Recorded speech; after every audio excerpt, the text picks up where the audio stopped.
Hello, good morning and welcome to Daily CBT. I'm Deirdre and this week we're looking at the 4Cs technique. So when it comes to our unhelpful thinking patterns, we're looking at catch it, check it, challenge it and change it. So we spoke yesterday a little about catching, so becoming aware of our unhelpful thinking patterns.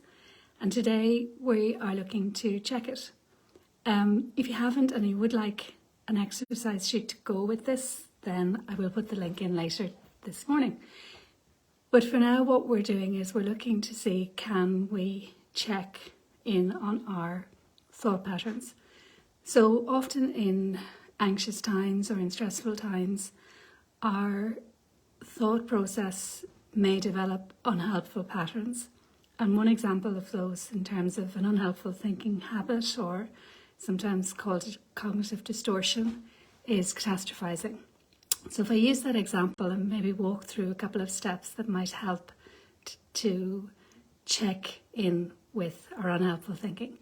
So firstly, acknowledging that there might be another way to think. And in terms of cognitive behavioural approaches, the theory is that there is always another way to think, however difficult it may be, and another way to do or behave.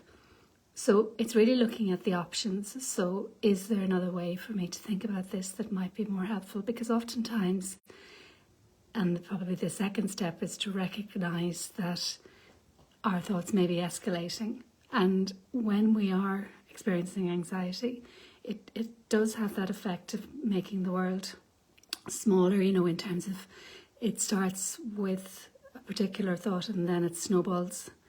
And from a catastrophizing perspective, the thoughts escalate.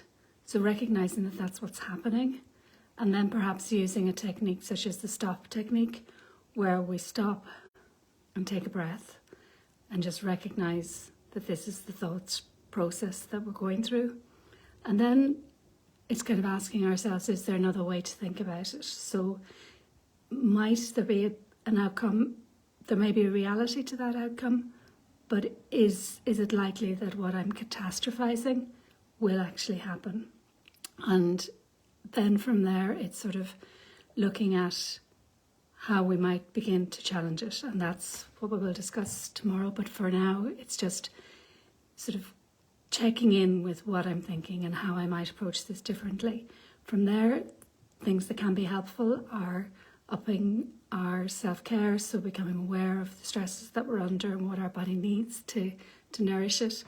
And also, I find that sometimes affirmations can be helpful to just slow things down in terms of our thought process. I hope that's helpful. Thank you for listening to me today, and I'll speak to you tomorrow. Bye for now.